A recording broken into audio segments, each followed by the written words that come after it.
I walked into the kitchen and found Lily staring at her phone, her lips pressed in that tight line she always made when she was thinking, or hiding something. "Morning," I said, trying to sound cheerful. "Morning," she mumbled without looking up. I leaned against the counter. "Coffee's ready." She shook her head. "Not hungry." I forced a smile. "Everything okay?" She finally looked at me, and for a second, that warmth I loved flickered in her eyes. "Yeah, just tired." I wanted to believe her. I really did. But something about the way she avoided my gaze set my nerves on edge. Later, Marcus called. "Ethan, you sound off." "What's going on?" he asked, his tone sharp but worried. "Nothing," I replied quickly, stirring my coffee. "Just busy morning." "Busy, huh?" he laughed. "You sound like you're hiding from a storm." I shrugged. "Maybe. Or maybe I'm just tired." "You sure it's not Lily?" he asked. There was a pause, heavy with concern. "Man, I've seen this before. Something's off." I frowned. "You think she's cheating?" Marcus chuckled, but it didn't reach his eyes.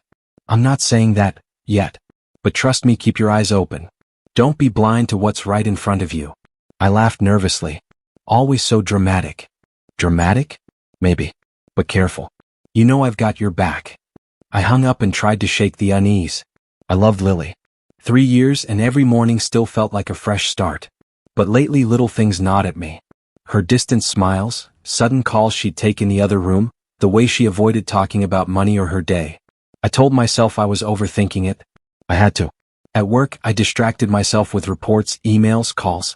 But my thoughts kept drifting back to home, back to Lily. That evening, she suggested dinner at our favorite Italian place. I noticed the slight hesitation in her voice when she said it. I thought maybe we could go out tonight. "Just us," she said softly. "Sure," I replied, smiling. "Sounds perfect." Her smile didn't quite reach her eyes, and it unsettled me. I wanted to ask her, "What's wrong?" but something held me back, fear of what I might hear. The next morning, I had my routine checkup at Dr. Gray's clinic. He was calm, professional, the kind of doctor who made you feel safe. "Ethan," he said, reviewing my file. "Everything looks normal, but have you ever considered being an organ donor?" I blinked. Not really." "Why?" "Well, you're healthy, young. Some people find it rewarding to save a life. Kidney donations, bone marrow, even small things can make a huge difference." I nodded slowly, trying to act casual. "That's thoughtful. I never really thought about it." He smiled. "It's something to keep in mind. You never know when it might come up." As I drove home, I replayed the conversation over and over. Why would he mention that now? It wasn't urgent. But the words lingered, twisting in my mind. When I pulled into the driveway, Lily was already there, waiting. She waved, but the smile felt forced. "Long day?" I asked. "Same as always," she replied, slipping past me into the house. I followed, trying to shake the uneasy feeling that had planted itself in my chest. Something didn't feel right, but I couldn't place it. Not yet. I told myself it was nothing, just my imagination. But deep down, a small voice whispered, "Be careful." The party was buzzing, but I felt like I was watching from underwater. I spotted Lily across the room, laughing at something a tall man whispered. Not just laughing, giggling. That little tilt of her head, the sparkle in her eyes, it wasn't for me. I walked over. "Hey, Lily," I said, trying to sound casual. She turned, smile bright. "Ethan, you made it." "Of course," I said, but my stomach nodded. "Who's this?" I nodded toward the man. "Oh, this is Greg." "Work stuff," she said quickly, brushing past my question like it was nothing. I frowned but let it go. Maybe I was imagining things. Later, she excused herself to the bathroom. I noticed her phone buzz. She glanced at it, then slipped it into her purse. I didn't pry, yet the unease gnawed at me. The next day I called Marcus. "Marcus, I think something's off," I admitted. "Off? What do you mean?" he asked, suspicious immediately. "Lily, at the party. She was, I don't know, laughing at some guy like I wasn't even there. And she's hiding her phone now. Maybe I'm just paranoid." "Paranoid?" he snapped. "Ethan, you're blind. She's not who she seems. You trust her too much." "I do not," I argued, though my voice lacked conviction. "She loves me. I thought she did. I can't just assume." "Assume?" Marcus cut me off. "Dude, wake up. You've been too trusting for too long. Open your eyes before it's too late." Okay. "I'll watch," I said, feeling my chest tighten. At work, Clara noticed I wasn't myself. Ethan, you're distracted today, she said, tilting her head. Something wrong? I shook my head. No, just tired. She didn't buy it. If you ever need to talk, I'm here, okay? Her concern was soft, genuine. Not like Lily's practiced warmth. Thanks, I muttered, grateful but uneasy. That evening, Lily approached me with that same charming smile that once made my heart race. Ethan, I've been thinking. You should get tested for organ donation. I blinked. Organ donation? Yes, she said, tilting her head, eyes earnest. It could save someone's life. You're healthy. Why not consider it? I laughed nervously. Lily, that's serious. I mean, why now? She reached for my hand. I just think it's the right thing to do. Don't you want to help someone? I looked at her, searching for any sign of jest. None. Only that carefully curated expression. I don't know, I said slowly. I mean, maybe. I'll think about it. She squeezed my hand. That's all I ask. I let go reluctantly, heart heavy. Something about her tone felt manipulative. But I pushed the thought aside. Maybe I was reading too much into it. Later that night, I sat on the couch, staring at the ceiling. My mind replayed the party, her words, her hidden phone. Every memory of her warmth now carried a shadow I couldn't shake. Am I overthinking this? I asked myself. Or is there really something I'm not seeing? Marcus's words echoed. She's not who she seems. I sighed, rubbing my face. The seed of doubt was planted, tiny but persistent, burrowing under my skin. I loved her. I didn't want to suspect her. But a part of me couldn't stop noticing the cracks, the subtle betrayals. When Lily returned from her shower, I watched her quietly, heart pounding. Ethan, you're quiet, she said, smiling as she dried her hair. Just thinking, I said, trying to keep my voice steady. She nodded slowly. About what? I hesitated. Nothing. Just life. Her smile returned, flawless, almost too perfect. But inside I knew. Something had shifted. And I couldn't unsee it. I sat across from Dr. Gray, my hands resting on the cold table. So, what exactly does this involve? I asked, trying to sound calm. He adjusted his glasses. Kidney donation is serious, Ethan. Its surgery risks are real, bleeding, infection, even kidney failure in rare cases. Failure? My stomach dropped. You mean, I could die? Technically, yes. But the risks are low if you're healthy. Still, it's not something to take lightly. I nodded, swallowing hard. Okay, thanks for being honest. Dr. Gray looked at me with concern. Is someone asking you to do this? I hesitated. Yeah, my wife. She said it could save a life. He leaned back. You need to be sure you understand why. Some people pressure loved ones intentionally or not. Make sure your decision is your own. I left the clinic feeling uneasy. Lily's words rang in my head. It could save someone's life. The way she looked at me, her voice soft and convincing. I wanted to trust her. But doubt crept in. At home, she was waiting with that same calm smile. How was Dr. Gray? She asked, brushing her hair back. Honest, I said, trying not to sound alarmed. He warned me about risks. Lily reached for my hand. I know, but think about it, Ethan. You could really help someone. A real, living person who needs you. I hesitated. Who exactly? Her smile didn't falter. Someone who would die without your help. Isn't that worth considering? Lily, my voice trembled. You're asking me to risk my life, and you won't tell me who it is? It's not about who, Ethan. It's about saving a life. You've always cared about others, haven't you? I stared at her, my mind spinning. Of course I do, but... You trust me, don't you? She interrupted, eyes glistening. I wouldn't ask if it wasn't important. I'd never do that to you. I wanted to believe her. I wanted to. But part of me recoiled. Something in her tone felt rehearsed, calculated. Later that night, I confronted her. Why won't you tell me who needs this? Why the secrecy? Her eyes narrowed slightly. Ethan, I thought you'd understand. It's not about secrecy, it's about the principle. You could save someone. I'm not sure I can do that without knowing the truth. I snapped, voice rising.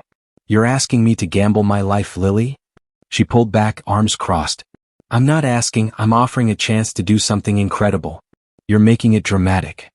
Dramatic? You're manipulating me. I yelled. I can feel it, Lily. You're hiding something. She leaned closer, voice icy now. And what if I am? You think that gives you the right to accuse me? I love you. I only want to inspire your courage. I stepped back, heart pounding. This isn't love. You're cold, calculating. I can't believe I didn't see it sooner. She blinked, then smiled softly. Ethan, you always overthink. Trust me. That's all I ask. I called Marcus that night, desperation bleeding into my voice. Marcus, something's wrong. She's not being honest about the kidney. I think. Think what? He demanded, voice tight. Think she's trying to manipulate you? Yes, exactly. I can feel it. It's like I can't trust a word she says anymore. Ethan, he said, calmer but firmer. Listen to me. She's not just asking. She's planning something. You have to be careful. Don't let her get to you. I don't know what to do, I admitted, head in my hands. Step back. Observe. Don't act rashly. But never forget, I've seen people like her before. They don't just want something, they want control. I hung up, shaking. My mind raced, each thought darker than the last. I loved Lily, but my trust shattered. The woman I thought I knew, the one I married, was slipping through my fingers, replaced by someone I barely recognized. I stared at the ceiling, the weight of betrayal settling on me. How could I have been so blind? I asked myself. Was it love, or my own foolishness? The seed of suspicion had grown into a storm, and I didn't know if I could stop it. I waited until Lily left the room before I picked up her phone. My hands shook, heart pounding like a drum. I knew it was wrong, but I needed the truth. Scrolling through her messages, I froze. What the hell? I whispered, stomach twisting. One conversation jumped out and my chest tightened. She wasn't talking about a stranger or some patient. She was arranging something for someone I didn't know, someone completely outside our lives. Someone who would benefit from my kidney. I sank into the couch. All this time, she lied to me. Clara called just as I sat there, silent and staring. Ethan? You okay? She asked softly. I found something, I admitted, voice shaking. Something I didn't want to see. What is it? It's Lily. She's not asking to help anyone, she said. She wants my kidney for someone else entirely. Someone I don't even know. There was a long pause. Ethan, wow. I mean, are you safe? I don't know, I said, rubbing my face. I feel sick. She betrayed me in a way I can't even explain. Listen, Clara said gently, don't confront her yet. You need a plan. Evidence. Something to protect yourself. Yeah. I thought about that, I muttered. But part of me wants to yell, to tear into her, ask why. Don't, Clara warned. That's exactly what she wants. You act impulsively, it backfires. Watch. Observe. Let her slip up. I nodded, though my hands still shook. It's worse than I imagined. I trusted her completely, and she's planning this behind my back. I thought about the years we'd shared, every tender moment twisting in my mind like a knife. How could I have been so blind? I whispered. That evening, Lily came home smiling, holding groceries. Ethan, you're quiet, she said, eyes sharp beneath the surface. Yeah, just thinking, I muttered, forcing calm into my voice. You've been distant lately. Is something wrong with me? She asked, tilting her head, mock concern laced in her tone. Not you, me, I said carefully, watching her. Just tired, I guess. Her lips curved slightly. You don't usually lie that well, Ethan. I froze. That tone, mocking, subtle. She knew something had shifted. I'm fine, I said finally, more firmly, trying to mask the storm inside. She set the bags down. You've changed, she said softly, almost a whisper. More serious. I clenched my fist. People change. She studied me for a moment, then smiled again.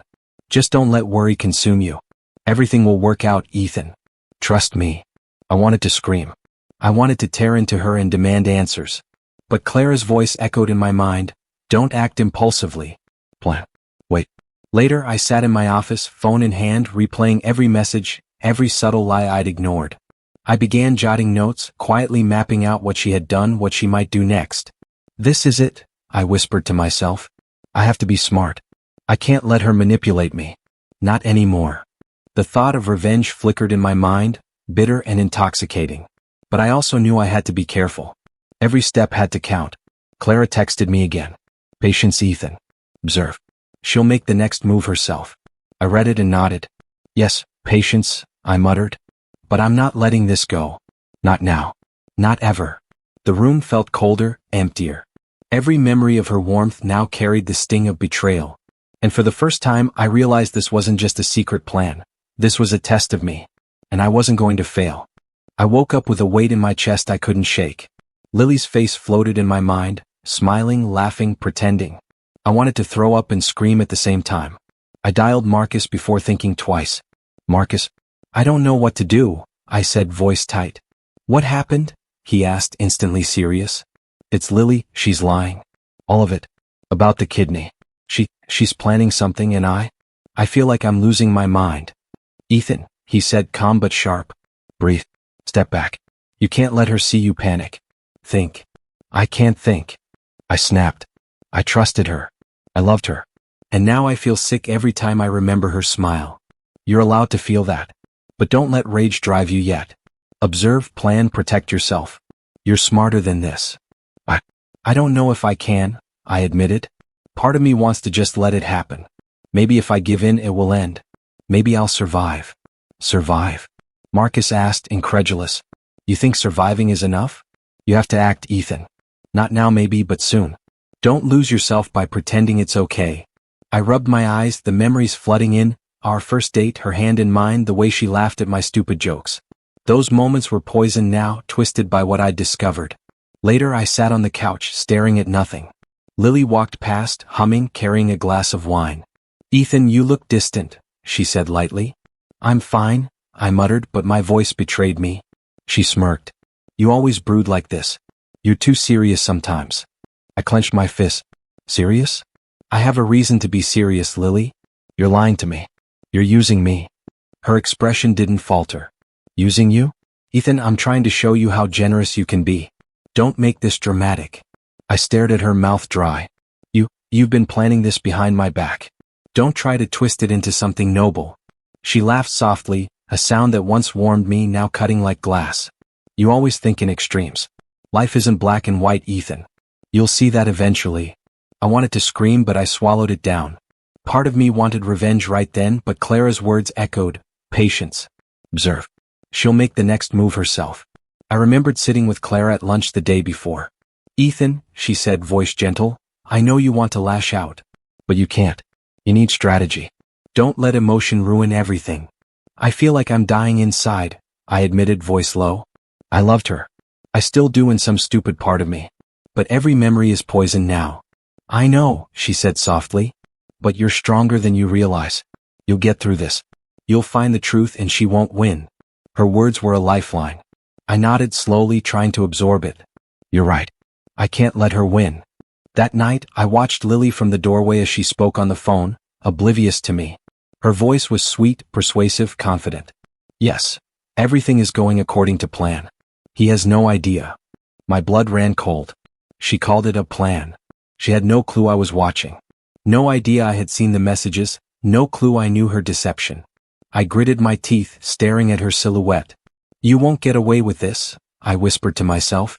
The apartment felt heavier, colder. Every laugh, every gentle word she gave me in the past replayed in my mind, each one now a dagger. I felt rage and heartbreak tangled together, a storm I couldn't escape. But somewhere deep inside I felt a spark that told me I could survive this, and more than that, I could make sure she paid for what she did. I just had to be smart. And I would. I stopped shaking the moment I accepted the truth. Lily wasn't confused.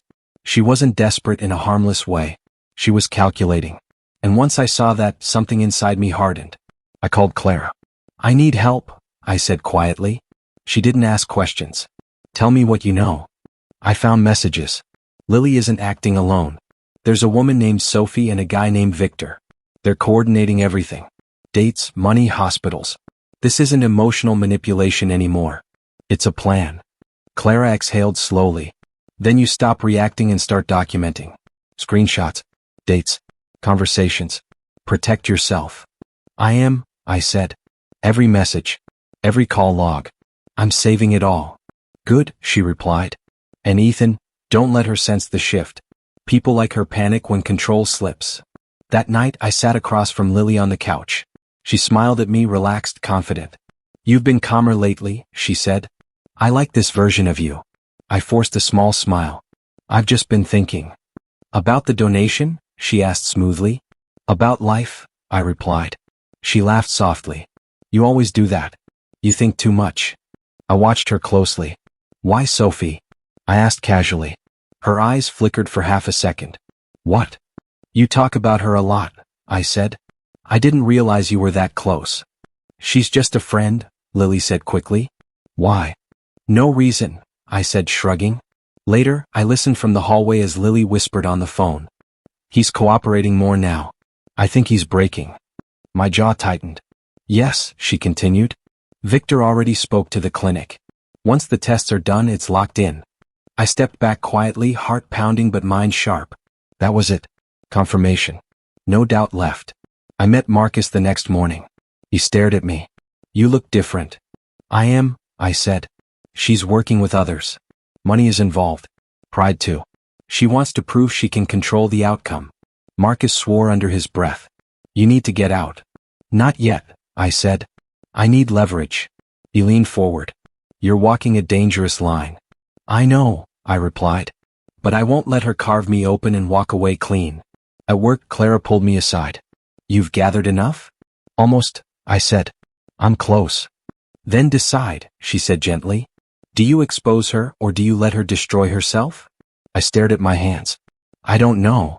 Revenge doesn't have to be loud, she continued. Sometimes silence does more damage. That night, Lily poured herself a drink. Victor says everything is falling into place, she said proudly. I looked up. Victor. She froze then laughed. Sophie mentioned him. He's helping someone. I nodded slowly. Helping who? She stepped closer. Why so many questions? Because this affects me, I said evenly.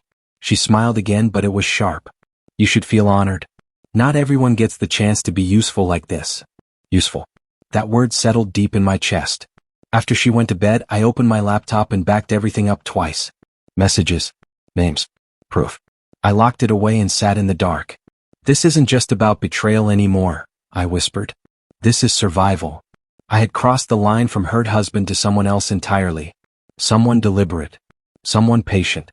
I didn't know yet whether I would expose Lily publicly or let karma tear through her life piece by piece. But I knew one thing with absolute clarity. I was done being her victim.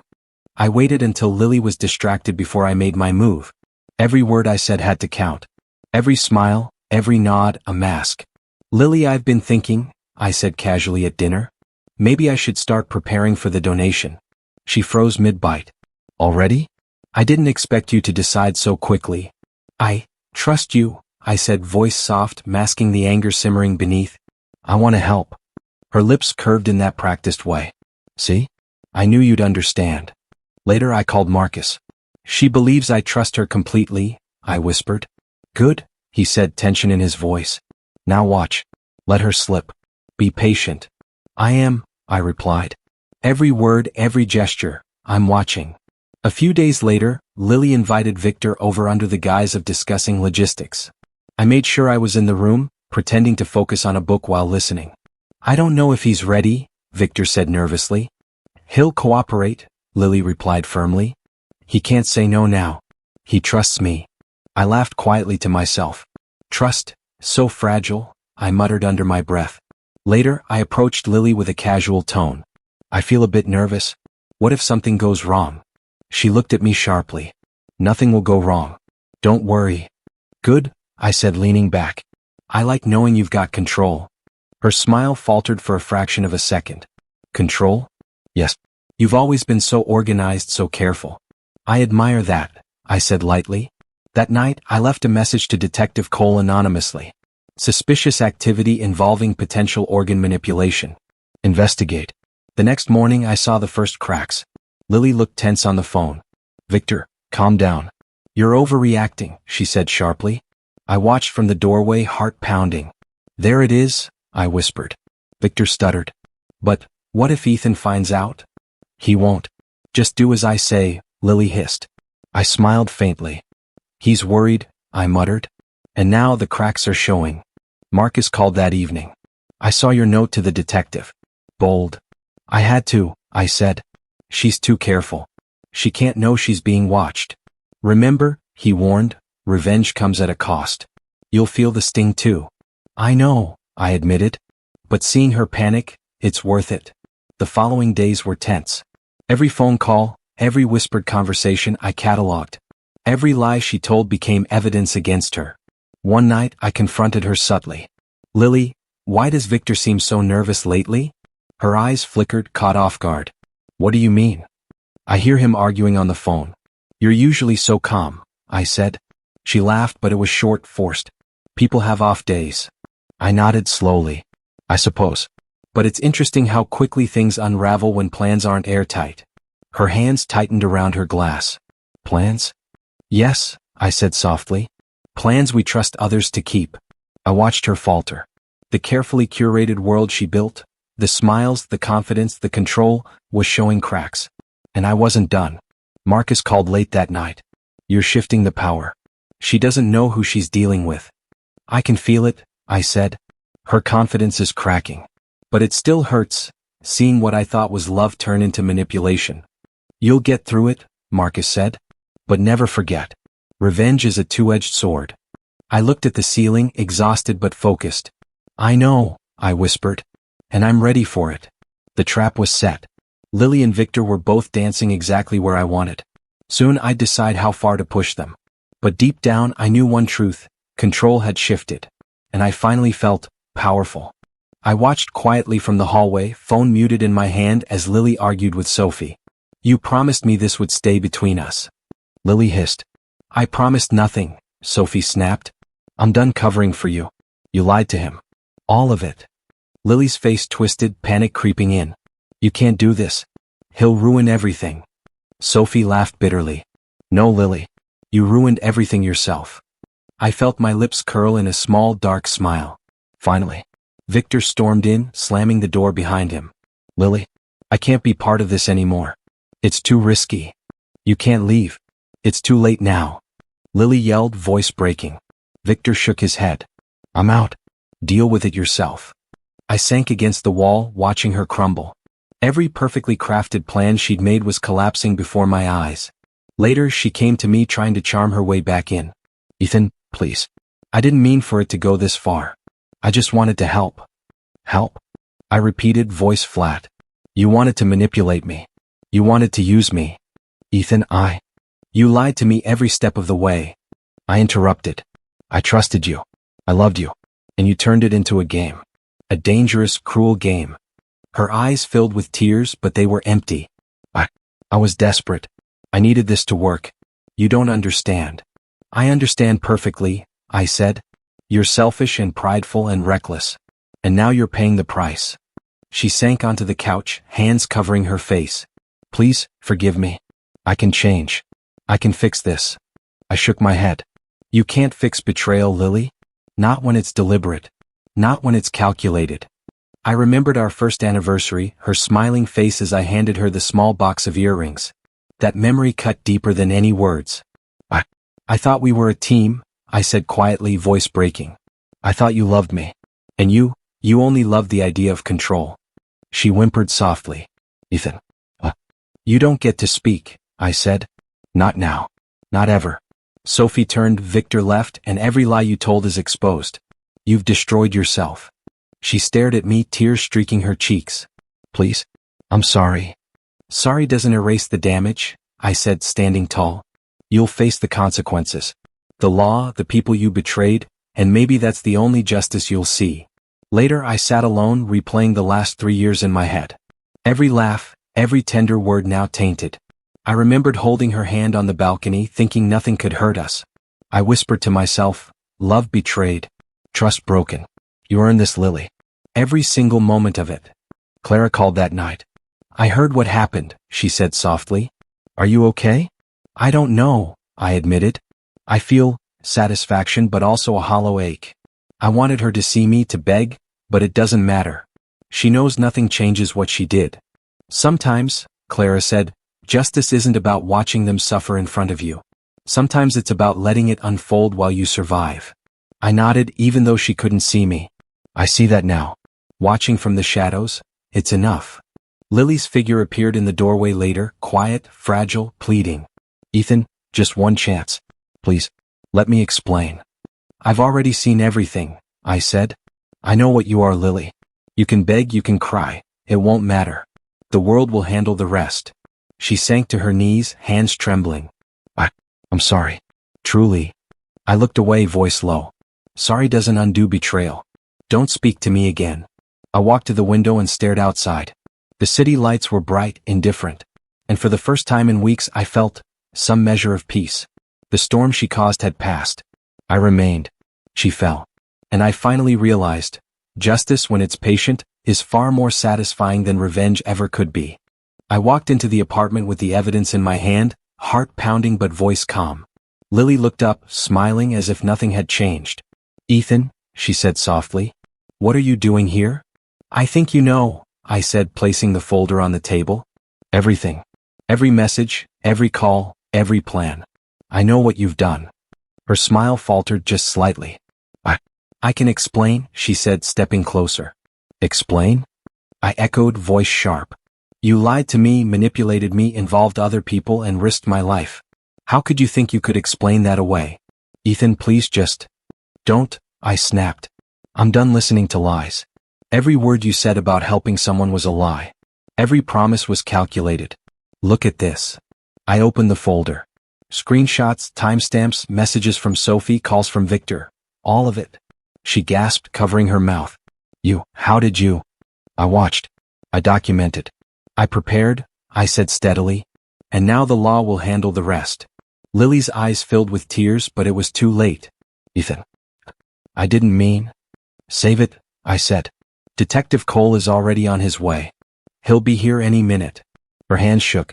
"Cole? You called him?" "I did," I said. "Because you lied and you didn't care who got hurt. You thought you could manipulate me and escape." Her voice wavered. "Ethan, please. I love you. You know that." "I know what you said," I said, voice low. "I know exactly what you said. Love doesn't use someone's body as leverage. Love doesn't plan betrayal with friends and strangers. What you feel isn't love, it's control." She sank to the couch, shaking. I was desperate. I wanted a life for us. I thought you'd understand." "I understand desperation," I said. "But I cannot and will not let betrayal go unanswered. Not anymore." The sound of sirens approached, growing louder. Lily's face drained of color. "They're coming for Sophie and Victor," I said. "They'll face the consequences first. And then, you." Her voice broke. "Ethan, please, don't." "Too late," I said, and I felt a strange mix of satisfaction and emptiness. Watching her fall wasn't joyful, it was necessary. Justice, not revenge, had to prevail. The door slammed, Detective Cole and 2 officers stepping inside. "Lily Harper, you're under arrest for conspiracy and fraud," he said firmly. She looked at me, pleading silently. "Ethan." I didn't answer. I simply watched her go, realizing that the victory felt hollow. The heartbreak lingered, like a ghost that wouldn't leave. Clara appeared in the hallway behind me. "You did what you had to do," she said softly. "I did," I whispered. "But why does it feel like nothing at all?" "You stopped her," Clara said. "That counts. You protected yourself. You survived. That's what matters." "I know," I said, but the ache remained. All the betrayal, all the planning, all the manipulation. It left scars that no victory could erase. I looked around the apartment, seeing memories of us everywhere. Her laughter in the living room, our first dinner in this space, the way she used to lean on my shoulder. All gone, replaced by betrayal and silence. "Justice doesn't heal," I murmured to myself. "It only punishes. And even that feels incomplete." Clara didn't say anything. She just stood there, a quiet anchor, letting me process the weight of what I'd endured. I walked to the window, looking out at the city lights. They didn't care about love, betrayal, or revenge. The world kept turning, indifferent. I whispered, almost to no one, "I won. But at what cost? I destroyed the person I loved, and part of me is gone too." Was this revenge, or was this survival? The sirens faded, the city breathing around me, and I realized I had justice. I had victory. But peace? That was something I wasn't sure I'd ever find. I sat on the porch, morning sunlight spilling over my hands, feeling the quiet for the first time in months. The apartment was empty, the chaos gone. Lily's betrayal felt like a distant storm, though the scars lingered. My phone buzzed. It was Marcus. "Coffee?" he asked. "Sure," I said, standing slowly. We met at our usual spot. He handed me a cup. "How's it feel?" I stared at it, swirling the liquid. "Strange. Victorious but hollow." I stopped her. "But a part of me is gone too." Marcus nodded. "That's the cost of survival. You can't forget it, but you can move forward." Later, Clara called. Ethan, are you eating? She asked gently. I am, I said. Thanks for checking. I just needed someone to remind me to breathe. Good, she said. Remember, trust is fragile. But so are people who deserve it. You'll rebuild slowly. Carefully. I smiled faintly. I hope so. After everything, it's hard to know who to trust again. Clara hesitated. Start with yourself. If you believe in your own judgment, the rest will follow. I thought about that as I walked home. My parents were waiting, worry written across their faces. Ethan, my mother said softly, we're so glad you're okay. We feared. I'm okay, I interrupted gently. Thanks to you actually. And to Marcus and Clara. I survived and I learned. My father nodded. You've grown, son. Life can break you, but it can also teach you strength. I looked down at my hands, still shaking slightly from the memories. Strength and caution. I've learned that love is fragile. Trust is fragile. And sometimes the people you think are closest can hurt you the most. My mother touched my arm. You'll find people again. People worthy of your trust. I hope so, I said. That evening I passed by Lily's old apartment. The place was empty, her belongings gone. Part of me wanted to look, to feel some final closure. But I didn't. The memory of her lies and manipulation was enough. She was gone, a cautionary tale. At home I poured myself some tea. I called Marcus. Do you ever wonder if it was worth it? Every day, he admitted. But you learned who you are and you stopped her. That's worth it. That counts. I nodded, staring at the steam rising from the cup. It does, and it doesn't. I won, yes. But victory feels empty without the trust and love I lost along the way. Clara came over later, quietly sitting across from me. You're healing, she said softly. Not all at once, but you're moving forward. That's the important part. I guess, I admitted. I never thought survival could feel like this, bittersweet. But I see now it's better than being blind or manipulated. She smiled. And someday you'll trust again. Carefully. Wisely. I watched the sunset from the window, city lights flickering in the distance. Each light reminded me of life going on, indifferent yet constant. I was still standing, still breathing. And for the first time in months, I felt a fragile sense of peace. I whispered to myself, Lily is gone. I survived. I've learned that trust must be earned, love must be reciprocal, and betrayal teaches lessons no one else can. I will never forget, but I can live. I turned off the lamp, letting the darkness fill the room. Not empty but quiet. Not hopeless but reflective. And as I lay down that night, I realized something profound. Revenge can settle scores, but survival, integrity, and understanding your own heart, those endure. I closed my eyes, finally allowing myself to breathe. I was still me. Hardened, wiser, cautious, but alive. And that mattered more than anything.